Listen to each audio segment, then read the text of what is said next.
Alright everyone, welcome back to another video. Last time we left off with 1,000,000 tons of warship drop anchor.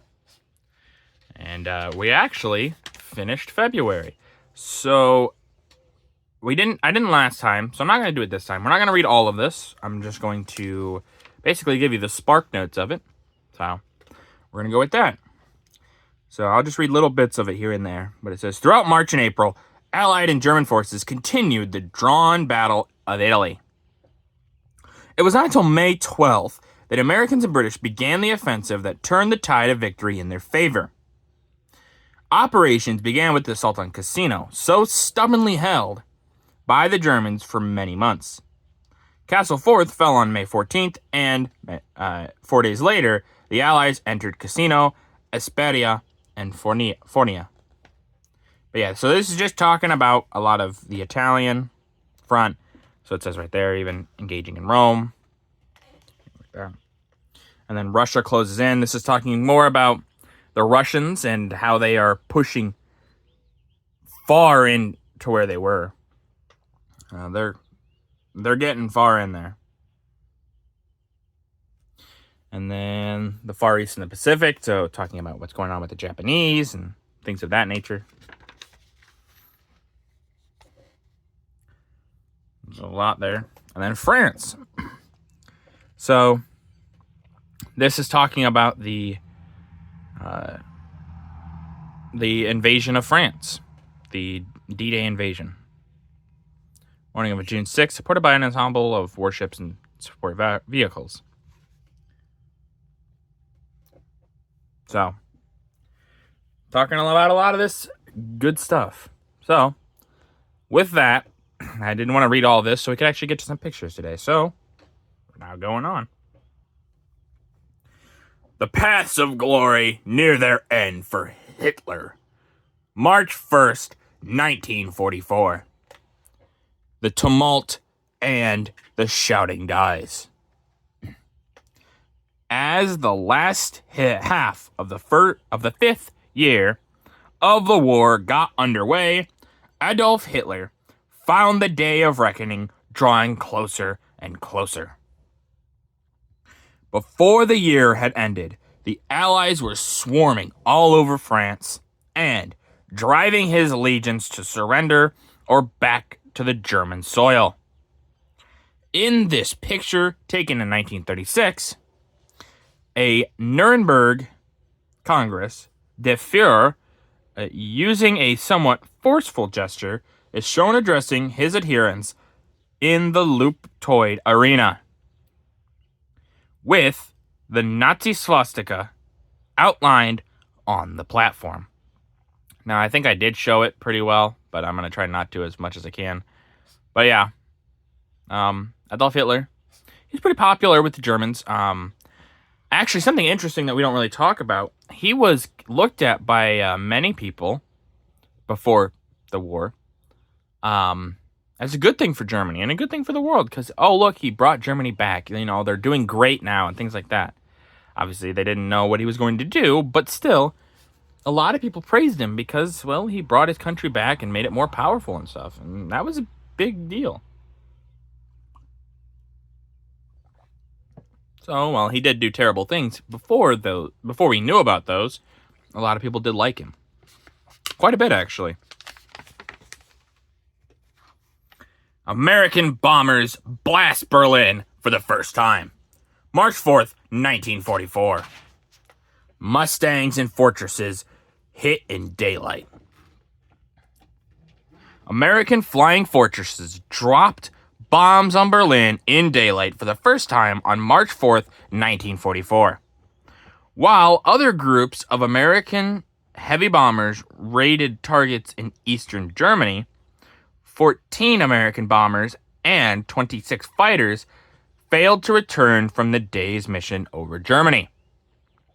Only 40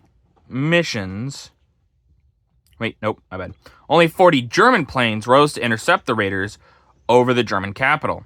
This round-trip flight of 1,200 miles from the British bases to the Nazi capital and back was made in temperatures as low as 76 degrees below zero and in blinding snowstorms. The weight of bombs dropped only gave Berliners a taste of what they were to get in the coming weeks from American fortresses and liberators. And the load was infinitesimal compared with the 32,000 tons which the Royal Air Force had dumped into the German capital in 95 raids by heavy bombers and a number of lighter attacks by mosquitoes. Since the Battle of Berlin began last November 18th, RAF bombers had made more than 15 major attacks and dropped 23,800 tons of bombs, more than 3 times the weight hurled at London during the entire 1940 to 1941 Blitz. And now, with the Americans taking to the air in the daytime, the Battle of Berlin was on in earnest. And this picture hits are registered on a textile and rayon plant in the Wittenberg district, southwest of Greater Berlin, during the daylight attack. And here we can see a little bit more. Obviously, the big hits, you can kind of see all the smoke. But yeah, the attack on Berlin is ruthless. It basically gets reduced to rubble, more or less.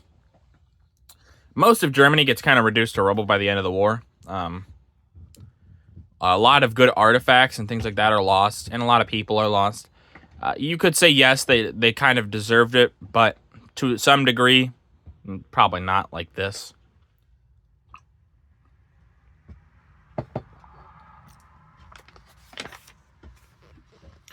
Raids on Berlin protested. March 5th, 1944. The Clergy Protests. On Sunday, March 4th, 28 American clergymen and other leaders, including Reverend Dr. Harry Emerson Fosdick, John Haynes Holmes, Oswald Garrison Villard, and the Reverend Dr. Alan Knight Chalmers, I think is how his name's pronounced, issued a protest against the obliteration bombing of German cities and urged an end to the participation in this carnival of death.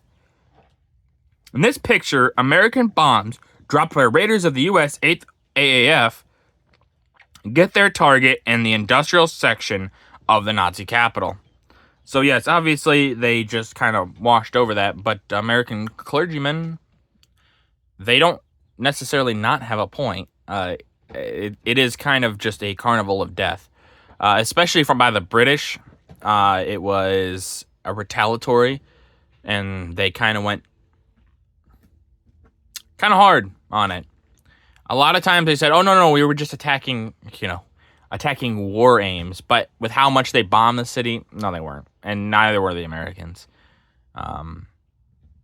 They obviously protested the bombing of their civilians, but then did it right back. So 2 wrongs don't make a right, you know.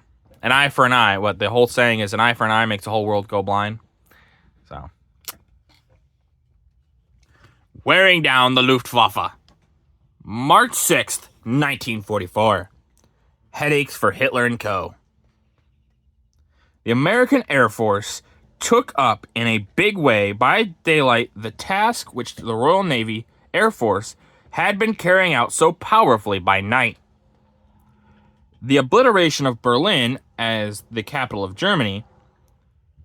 A second goal was to destroy the Luftwaffe on the wing, an objective which could be achieved better by daylight. Evidence of the clarity with which the U.S. Army airmen could spot the landmarks of Berlin is shown in the picture, which the Sportsblast stands out vividly. Yeah, you can kind of see it. It's pretty out there. But yeah, they were going to try to bomb as much as they can of Army works, the Luftwaffe, things like that. They were going to hit a lot of civilian targets too, just saying, not going to try to hide the evils, as you could probably guess from what I've said before, of either side. Obviously, yes, Germany did some awful things, but so did the Allies. Not as awful, that's for sure. The Axis definitely had a monopoly on evil, but still. But with that, that's going to do it for this video. If you guys liked the video, leave a like. If you didn't, leave a comment. Tell me what I could improve on. I always appreciate your feedback. And as always, subscribe. It really does help out the channel. Thank you.